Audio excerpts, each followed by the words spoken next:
So, good afternoon, everybody.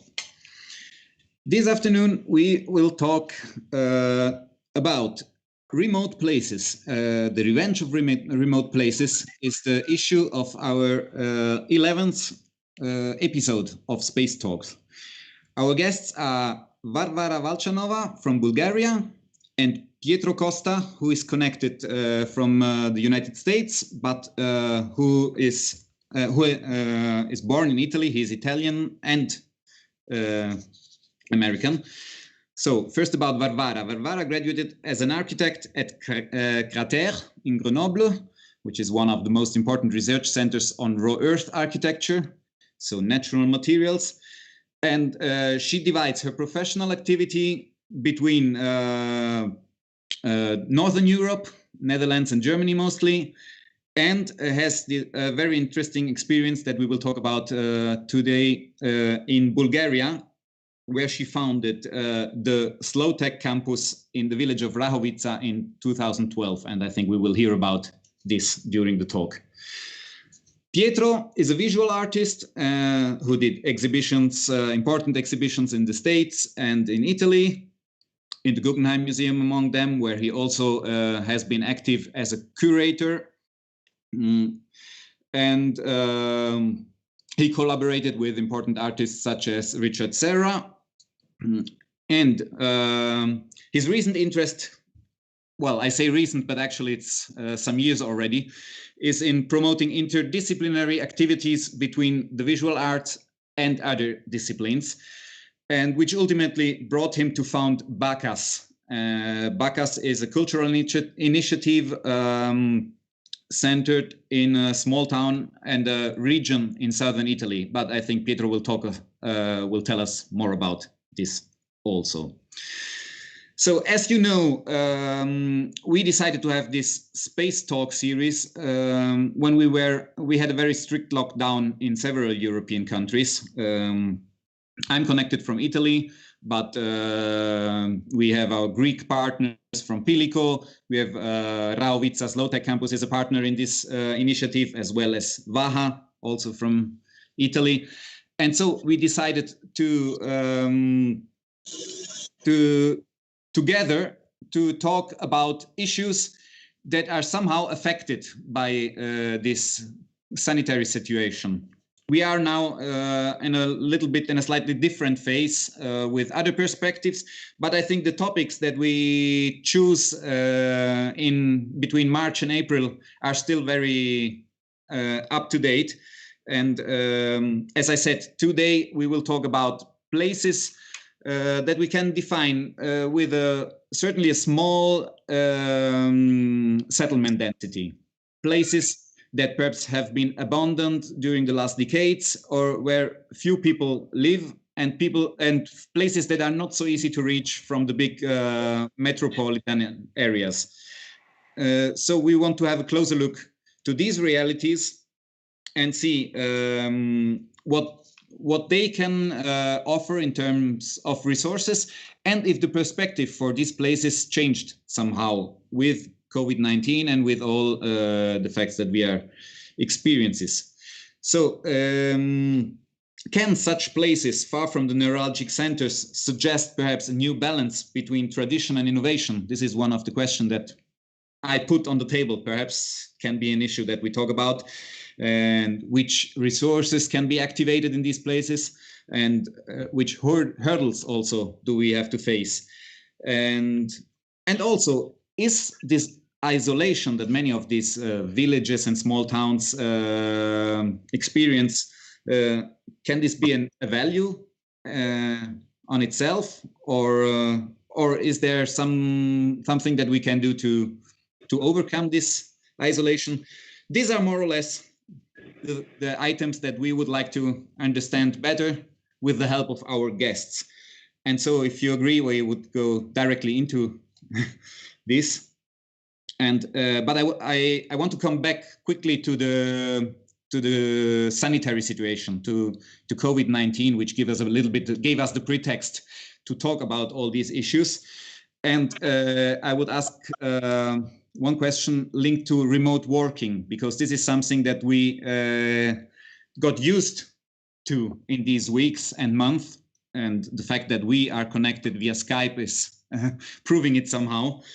So I think also in the working sectors, many organizations are somehow doing the jump, the frog leap to remote working, because it has been an issue before COVID-19, of course, also, but it has not. There's somehow a cultural barrier that didn't make it accept it 100%.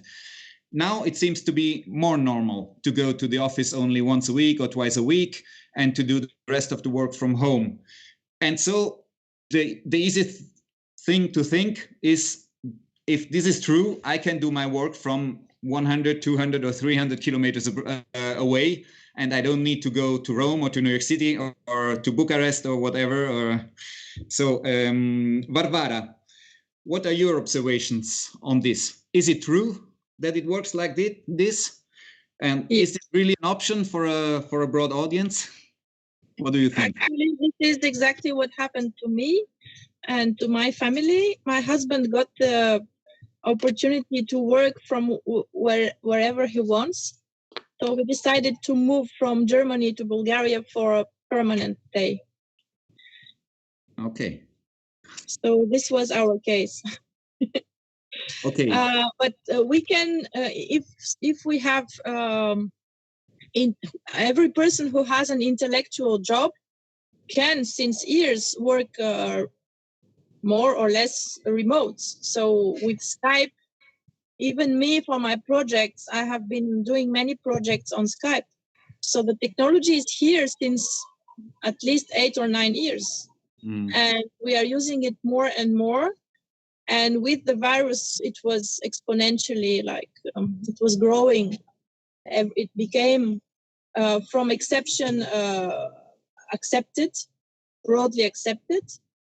So I think there is no more reason to stay in the big city, at least for me.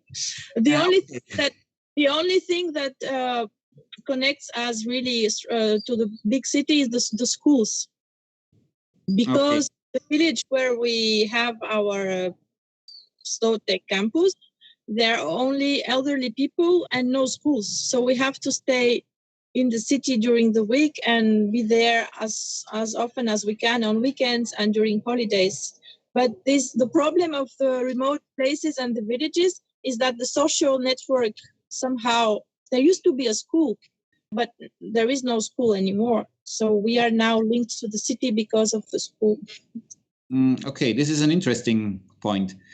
I wanted to ask Pietro, what do you think? How strong can be the effective involvement of these telecommuters, people who decide now to go to another place far from the big cities? And what interaction do they have with local communities? Do you have any personal experience, or what you heard about people staying in the Vallo di Diano, where you work quite a lot? Perhaps you could talk about this. Sure. Thank you, Stefan, for the invitation. Thank you, Varvara, for being here and together. One just minor correction. I was not a curator at the Guggenheim, but I was in charge of installing exhibitions. Okay, sorry. There's just a difference in, we're on YouTube, so the record is important for those curators that may be offended by it. I think that you could have two architects or two visual artists or two farmers whose needs and whose products are very different and require different kind of connection to the world. So although remote working is becoming kind of like the buzz thing to do, the Zoom thing to do, well, first of all, it's divided by socioeconomic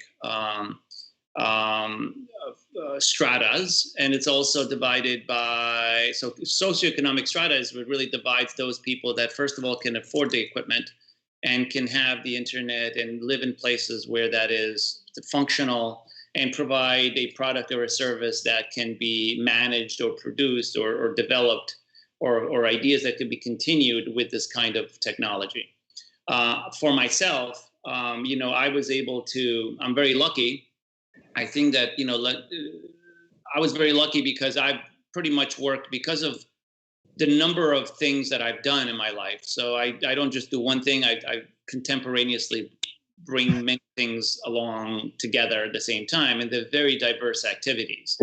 So because they're so diverse, I've managed already for years now as technology developed, but WhatsApp and FaceTime and all that stuff, I've managed to do all of my, to develop my ideas, to work on my projects, with the ones with you, with Rosella, and with Bacchus and other things very remotely. I mean, I'll give you an example. I would travel to Italy and I would be able to, with WhatsApp and photographs and video and video calls, I was able to manage a large construction project in New York, down to the detail of designing a stair banister or the step of a stairs or the exact location of putting a screw.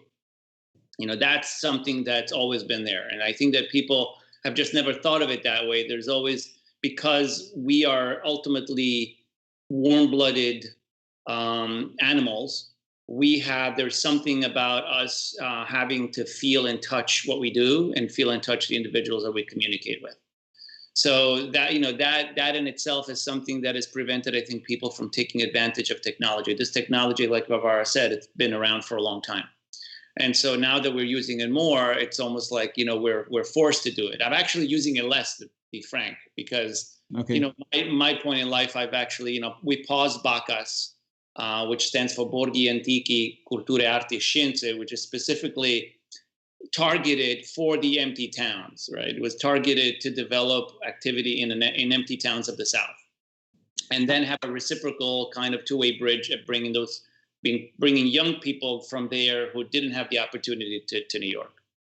Which is interesting, because these are actually towns that you cannot even visit at the moment, isn't it? And so it astonished me a little bit that you say that you use less technology. I would have expected. The project is paused, right? So I'm not using the technology because there isn't the activity, right? So like in New York, for instance, construction completely stopped for 2.5, 3 months. You couldn't build in New York. Like if you had a construction project, you had to shut it down and nobody could go there. So like, if you had something else. So when there's a lockdown that takes place, the lockdown, so I see this way, the lockdown has been a pause button or a braking system that didn't exist on a human on the human activity machine. Mm-hmm. Right? There's some humans that get up in the morning, have coffee, to catch a train, go to work, start at 9, end at 5, go home, and then do that. And they do that every day, 5 days a week. And then they know what they do on weekends, etc. I lived a very different life, so I don't have that routine. For me, the difference between Monday and Sunday, there is no difference. Okay. So that's why I was saying that the necessity for the revenge of remote places. What is the revenge? How are remote places with the lockdown benefiting from this? So maybe what Varvara was just saying, the fact that she has, and her husband and her 3 younger kids have chosen to move because of this, because of the stoppage, the break that were thrown in the city environment. They've made a choice of moving into a rural environment. I've done kind of the same. For years, I've been wanting to scale down my life, and I've never stopped because it was too busy. But now I got COVID on March 18th, And that actually, COVID itself was the biggest braking system of my life. I've never, I'm 60 years old this year. Getting COVID for me was a gift because A, I survived it, and B, because I was able to actually pause and turn the world inside out and be more introspective than instead of looking more in than looking out. Okay. That's what I mean. But isn't it something, this is actually something I would like to ask to Varvara, aren't these exactly the values that we are looking for when we talk about small places, rural places, remote places? So perhaps somehow an innate social cohesion that we think to find, a simplicity in finding practical solutions also, and actually a slower pace.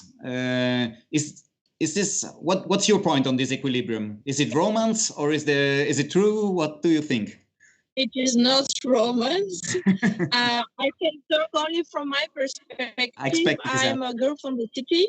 I grew up in a city, and everything I knew was city until 20 years ago. I wanted the house to renovate with earth. This is what brought me to this remote place. And I found a ruin, and I said, I want to renovate it. And since we had this attachment to this place, but there I discovered what physical work means, what nature means, what waking up every morning surrounded by forest and all the animals that inhabit the forest.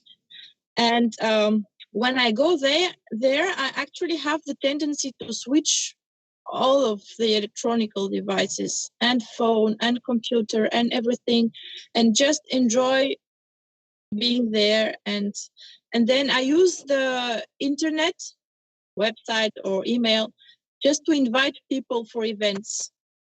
This is really, but and what I'm afraid of now the last months is that my kids are obliged to study online. And this I find for a few weeks it's okay, but we are, and this I realize more and more, we are social animals and we need other people not only virtually, but also physically. And this virtual life is fine for a moment, but if it lasts too long, I think it will bring damage, especially to young children and teenagers and young adults. And do you think there's some compensation in the fact of being in a smaller community and perhaps a more inclusive, as you also seem to say, for this? Yes, of course. In every village, I know the connections are much stronger than in the city. People know each other. They know exactly what their good and bad sides are, and they rely on each other. And whenever somebody asks you for help, you help, because you know tomorrow you may be in need, and then you will be helped. So of course. Okay. This is interesting. Pietro, we had in some former, I don't remember in which episode, but somebody of our former guests talked about retro innovation as intending the discovering of values and methods that we actually had, but for some reasons abandoned during the decades. So my question to you, can these remote places, small villages, or the borghi antichi, as you call them, be somehow guardians of resources to activate for such a retro innovation? Or is there even space for for real innovation to occur? You know, the image you have on the locandina for the project is interesting, because I asked you when this started, and it's Caselle in Pitteri, right? Which is really the finest example of what we're talking about today. I think I have an issue with the term retro innovation, because in my English it has a negative aspect to it. Okay. It's kind of going back. You know, I mean, you could be retro in putting on, you know, jeans that are flare bottoms or something, but that's it was my translation, so I take the responsibility for that. I'm just trying to give you my point of view of my reading, my semantic reading of the situation. Perfect. So I think this, you know, it's really interesting, because here you have a city dweller, Varvara, who was born in a city and discovered nature or the outside of the city. 20 years ago. Then, but you have me, who was born in nature and has lived for 45 years, no more actually, 12, 60, 48 years in a big metropolis like New York. And so, you know, just to be an example, I'm 60 years old. I grew up with, for the first 12 years of my life, I grew up without a refrigerator, without a television, without the need, by the way, without the need for them, without the need of having a car. We had never left I used to go maybe 80 kilometers to the beach during the summertime, you know, so it was this kind of retro innovation, this fact of returning back to, like Varvara said, to these small towns. It's happening here in New York as well. I'm in the woods right now. I don't see anybody. And I go out for weeks without seeing anybody, unless, you know, somebody comes to help me do some work. I literally don't go off the property. I stay here. I have about 8 hectares.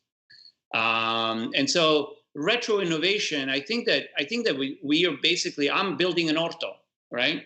The orto is why? Because now this pause button has made me realize that, you know, what are the things that actually I want to sieve? You know, sieve is when, you know, cernire, when you cernicchio. I don't know if it's dialect or Italian, but cernicchio is this old instrument, and I have one inside where you put corn or grains in it, and you go like that, and you take out the pebbles and you take out stuff. So this is a period where we're actually sieving life, right? And obviously you can't sieve life as an activity, as a practice forever. Like Varvara said, we need the human connection. So now let's sieve life. And for all of us, as we sieve life, or like, you know, when you mine for gold, right? The old prospectors that go into the mountains in the rivers, and, you know, they find the gold nugget in the running stream.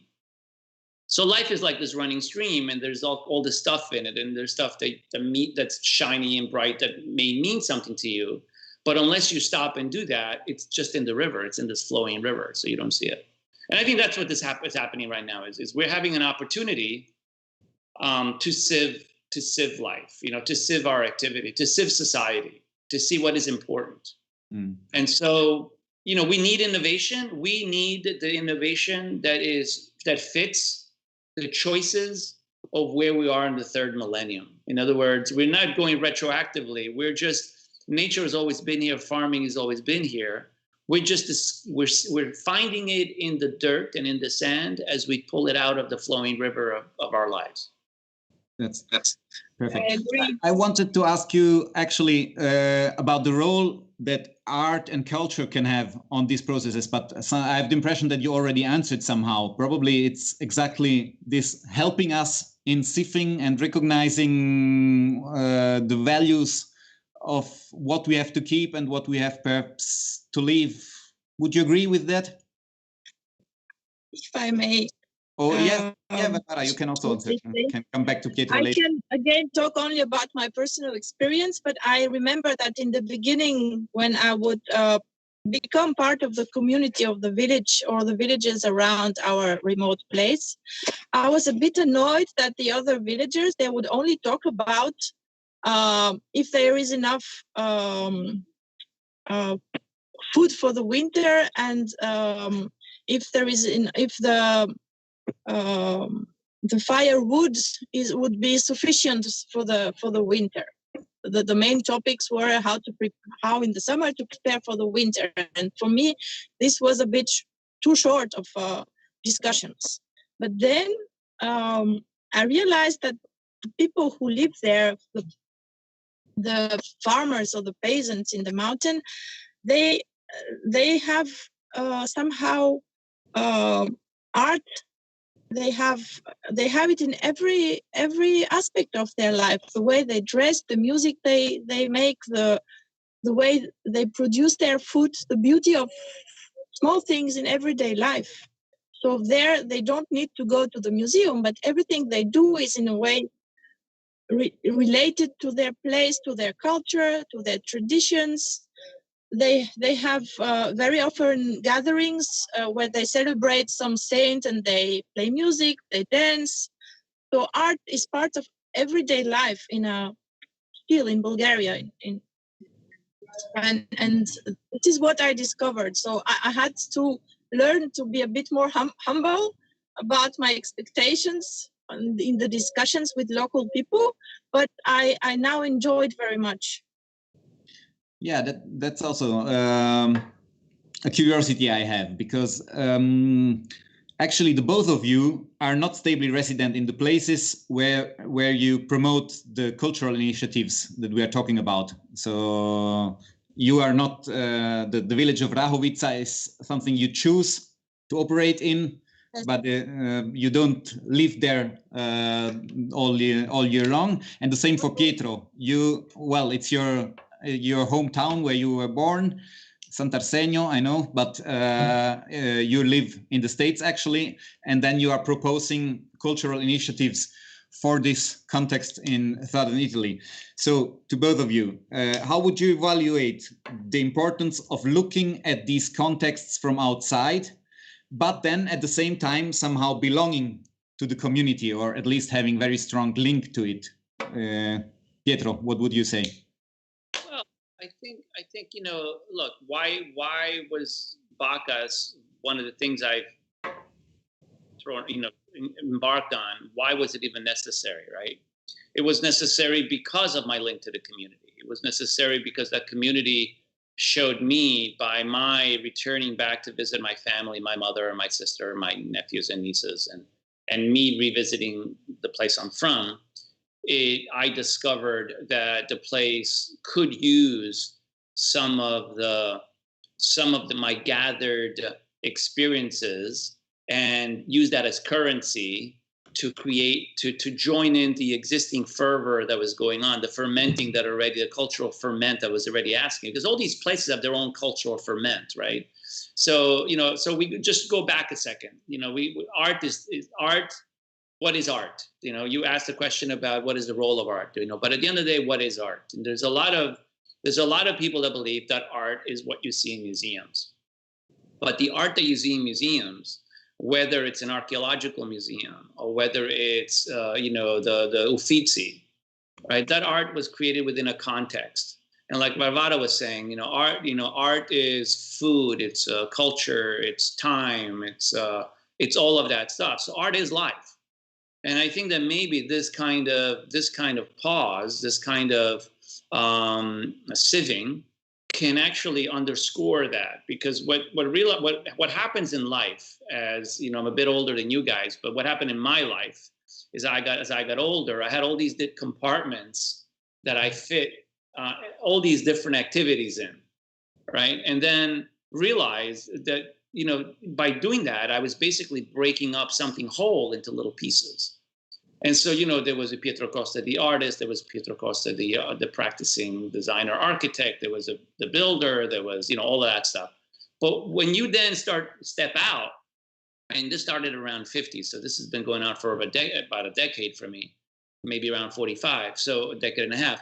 What I realized is that art is life. So, if you're making the type of art that is not connected to life, then this is an opportunity to see what the connection of your art, whether it's architecture, whether it's restoring a home in a countryside with a particular technique, innovative or ancient technique, or whether it's remodeling an apartment in a major city because you need it to make a living, but you still design buildings in your head or on paper because that's your art. You're an architect, right?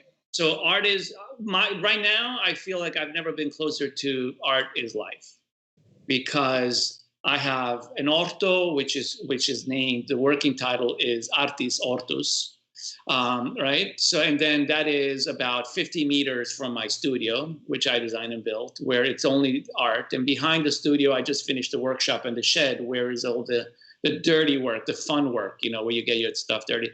So there is this activity, there is this thing where if you start seeing, maybe hopefully this pandemic will start showing us our privilege, because we live in very privileged worlds as white people, but start having an eye on the world in a much more inclusive and generous way, and make our activities, like even Bacchus, for instance, right? Bacchus, I started redirecting the activities of Bacchus more towards the social aspect, because I saw a need for that and the overlap of empty towns, right? So there was Sant'Arsenio and Vallo di Diano with these empty towns, Borghi Antichi, thinking, oh, we just programmed by bringing these great, architects and thinkers. You came, you presented an amazing project, which we've developed further.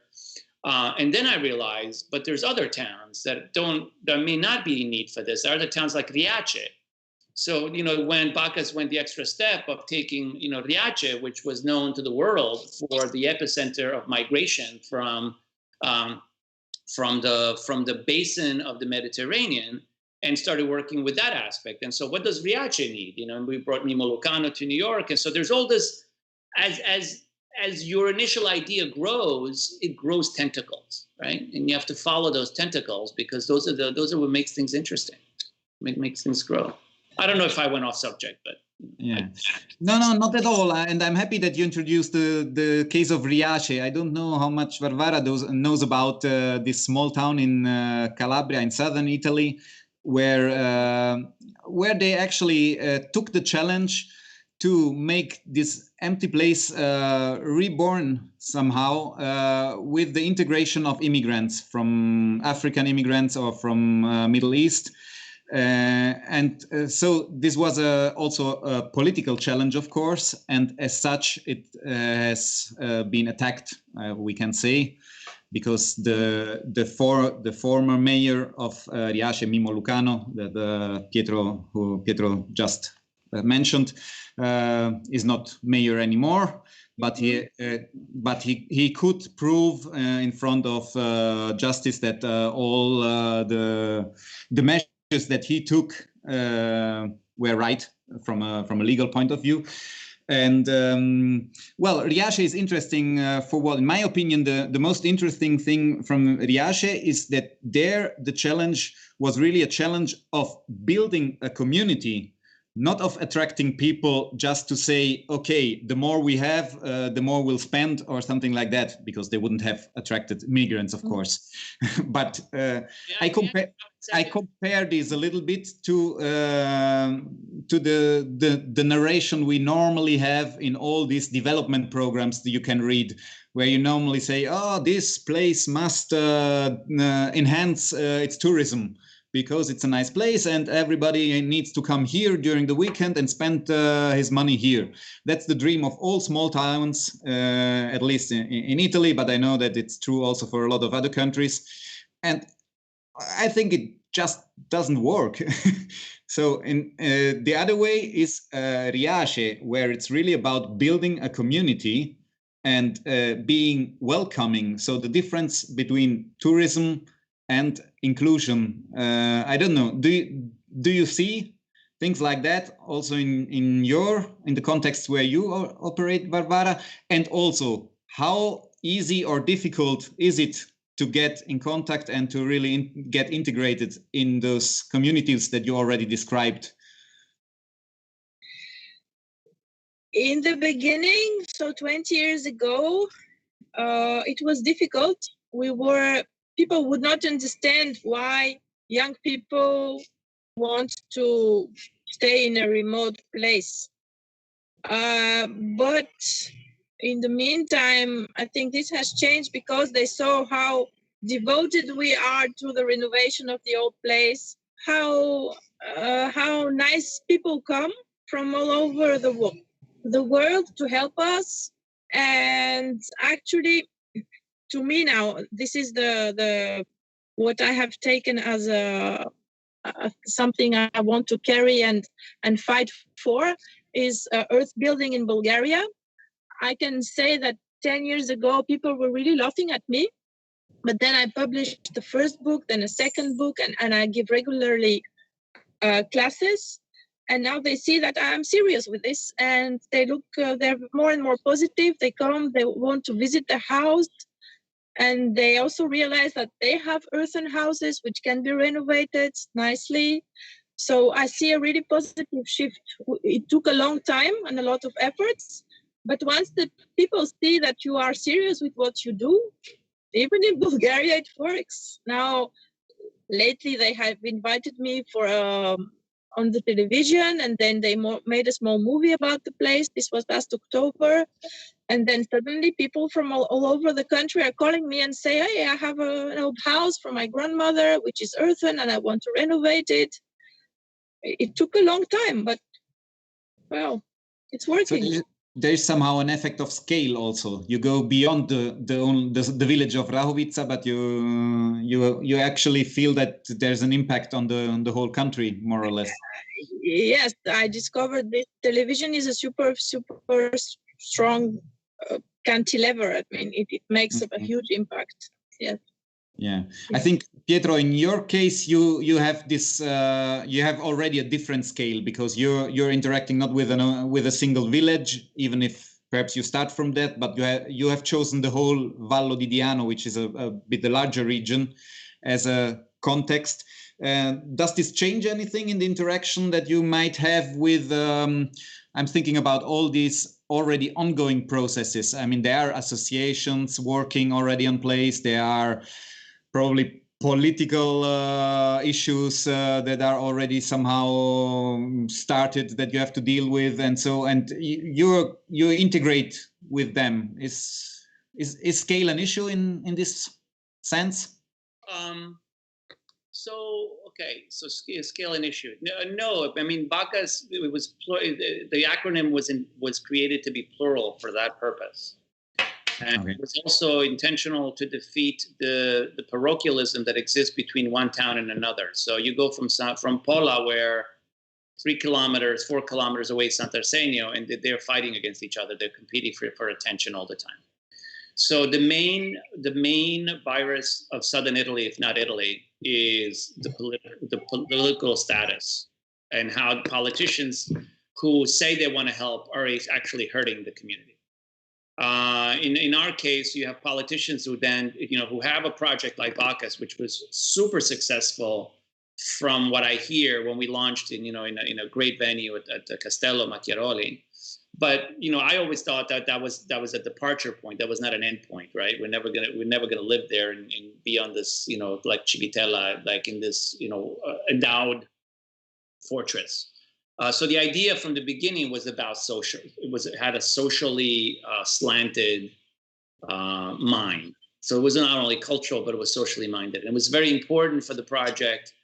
Like I asked myself when they invited me the first time in 2003 to go back home and exhibit some of my work in the Certosa di San Lorenzo, I said the only way I would do it is without you guys, because they wanted to get a major curator to be paid lots of money and sign the exhibition. It's called in Italian, no? Firmare la mostra.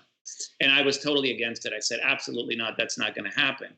The reason for that is because, from my point of view, is if you're launching an initiative that is cultural, then cultural means artistic and means social, right? So the two things have to work hand in hand. And then if you're doing something socially, then you need to try to improve on what you see or what the people from the area are telling you are the problems. And the problem there is collaboration and cooperation between small towns.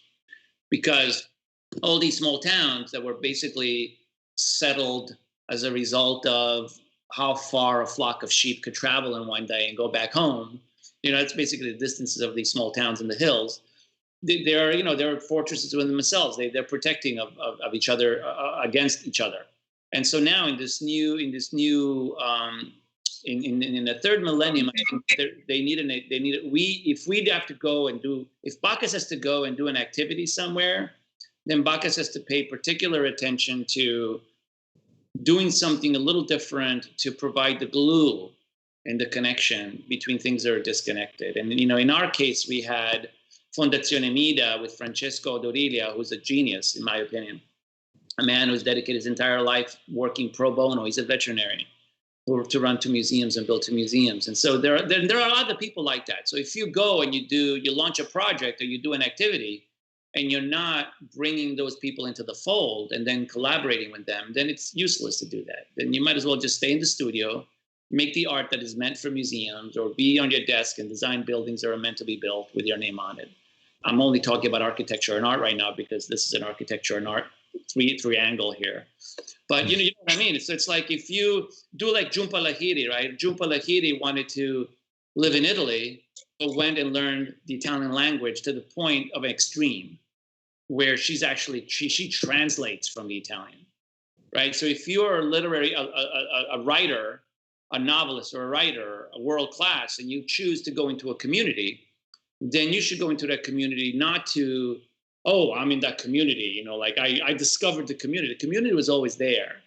So like VAHA was always there. They're always empty. But so if you go there, if you go somewhere, you have to do it in the spirit of collaboration, in the spirit of growth, in the spirit of creating something new. And I think that that's what everybody here, I mean, you know, Varvara was just saying, she went and restored an earthen house.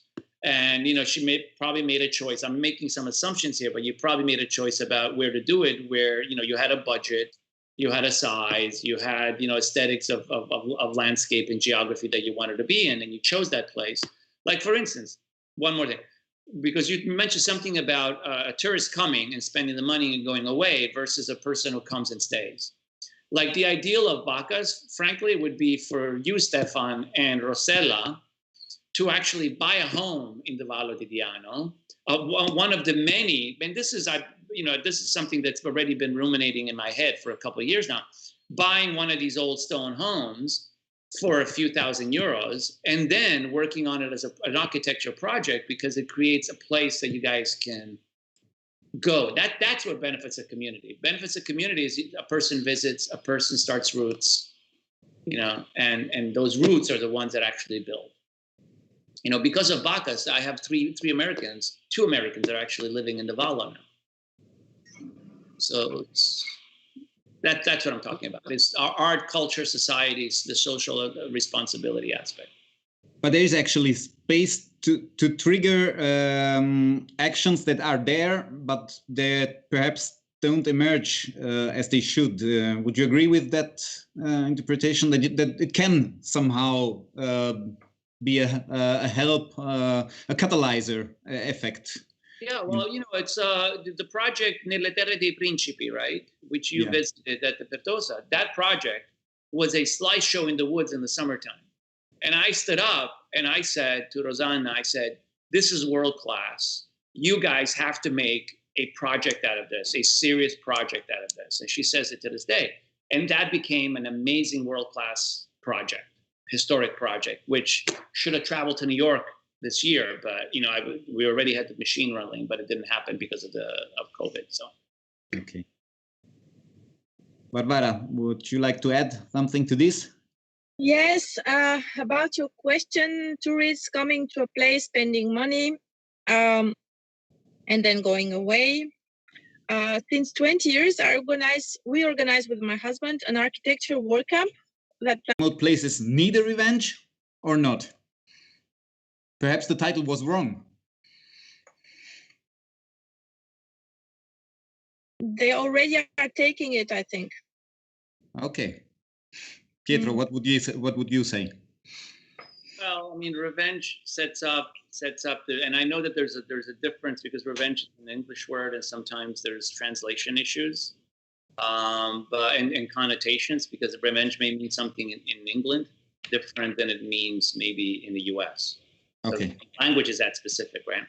But you know, what is a revenge? I think that it's really more about a closing of a circle or a cycle, right? So the small places created these small communities, which then, as technology grew, made it impossible for them to continue living on that small scale, because all the parents did not want the kids to have such a limited life. As that happened, the kids left, the places became empty of the next generation. You know, and so that's why I mentioned Caselle and Pitteri, because that's actually the opposite, where the young people are now re-energizing the community because they figured out that they could keep one foot in Caselle and Pitteri, another one in the world. And this is Giuseppe Rivello says this, and he's the filmmaker who actually came here in residence with Bacchus to document Mimmo Lucano's trip, and we're developing a film now together. But he says he likes to live with a foot in Caselle and Pitteri, where he was born, and his prior generations were born, a foot in the world, and the head in the web. So to me, that's like a brilliant way to do it, because you know you don't drain where you are, so the place doesn't need a revenge, If anything, the place needs to have growth. So you're not draining the talent out of a town. Unfortunately, towns like Riaches were emptied by mass migration. And actually, the mass migration is now taking the revenge because it is providing the opportunity to repopulate these towns. The problem is racism, cultural differences, and all that. So, and property ownership. I think, frankly, in Italy, there should be a law passed. Actually, in the whole world, there should be a law passed that if you inherit a home or you own a home and you don't take care of it, you don't maintain it, and for more than, let's say, 10 years, that home becomes part of the community and could be given away to anybody who will. You know, that's the problem with these empty towns, is that you have the place next door to me in Sant'Arsenio. The couple died. They were farmers. They died 40 years ago, had no children. They gave it to their cousins in Sant'Arsenio and in New York. And now those people have died. And so the 4 or 5 kids from each one of those families, there were literally 23 people that owned that home, that old farmhouse. And, you know, so, and that's an eyesore because you could walk and something could fall on your head because nobody's maintaining it. And it has no value to maintain it, but it's a beautiful structure to restore and maintain. So I think that, you know, the way we steward land, the way we own things should change. If anything, that should definitely change. The law should change. We should do whatever we can to enact laws where it says if you don't take care of a home, it should be taken away from you.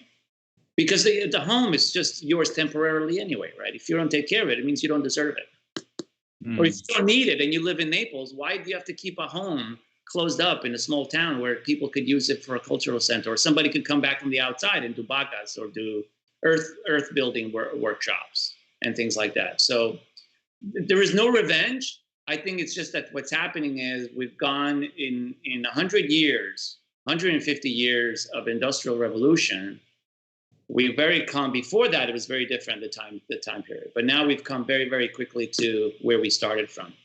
And I think that's what's happening. It's a closing of a circle. But your words demonstrate once more that it's an intertwined issue. It's not at all an issue of architecture only, of course, but we knew that.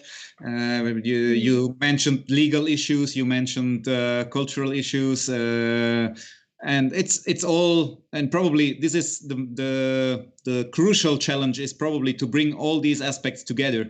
And as you said, and Varvara also somehow mentioned, collaboration is more important than competition probably in the near future to face all these aspects. Perhaps, I don't know if you agree with this, but this is something that I took from your words and what I heard this afternoon. Those are the 2 words, collaboration versus competition. You know, collaboration in small places versus competition between small places. Yeah, you mentioned it with respect to the small places, but it's as true also for people, so actors and people. Okay, I just checked. We don't have questions from the audience, so we are done. Unless you want to add something. What I wanted to add is that there is a very interesting book named the City in History from, I think, Louis Mumford. Yes. And there he explains that villages has always nourished the city. Villages have always nourished not only physically with food, but also with handcraft, but also with inspiration and with all kind of everything possible. Small places have always nourished the cities. This is how it is, and we need them. We need them also for rest, for inspiration. They are important. This is absolutely true, and we discussed this with Yorgos Kontundakis when we talked about we are what we eat in one of the first episodes. I totally agree. But at the same time, we must not forget that the cities are actually the answer humankind gave to the crisis that villages faced. So crisis that mostly came with environmental changes, because we always have had environmental changes. We are very, very strongly talking and discussing the issue of climatic changes these days, but we always had this somehow. And the fact of reorganizing social structures in larger cities compared to smaller villages is one of the answers humankind invented to go ahead. So I think it's even there, it's an equilibrium. This is my opinion. I don't know if you agree. Pietro? Thank you. Thank you, Stefan. Thank you. Repeat the question for a second. It wasn't actually. It was not a question. I just was stating that because Varvara highlighted the importance of villages as nourishers for the cities, and so I just added that we must not forget that cities are actually the answer humankind gave to the crisis of villages. When villages collapsed, mostly due to environmental changes. Then well, it's going to get worse because environmental changes are a calamity that's upon us. So that's going to make the COVID situation seem like it was like a mosquito bite, because as the temperatures changes, as the global the face of the planet changes, there'll be even more migration. There'll be more population shifts. And I think that's when cities will become unbearable. And I think just like the trend that Varvara was talking about, I mean, here where I am, 2 hours north of the city, there has been a huge explosion of people coming north. And actually, you know, a city that's Hudson, that's 45 minutes north, it was abandoned. It was in the 1800 Industrial Revolution city, was abandoned. But 2000, and when the towers came down in 9/11, a lot of the artists relocated from Tribeca up there and created a community there. And so I think what's happening is, yes, small towns are needed and are important to, and have provided for the city to continue, maybe as far as food production or as far as things like that. But I think now what's happening with cities, with the changes, is that the density is too much. People are too close to each other. I think that people forget where the egg comes from. You know, you buy it in the supermarket, but you don't know the behind of a chicken that actually produced it, especially for the new generation. So I think what's happening is they're becoming important. They're becoming much more important in the sanity of humanity, you know, understanding it. The small towns. Yeah.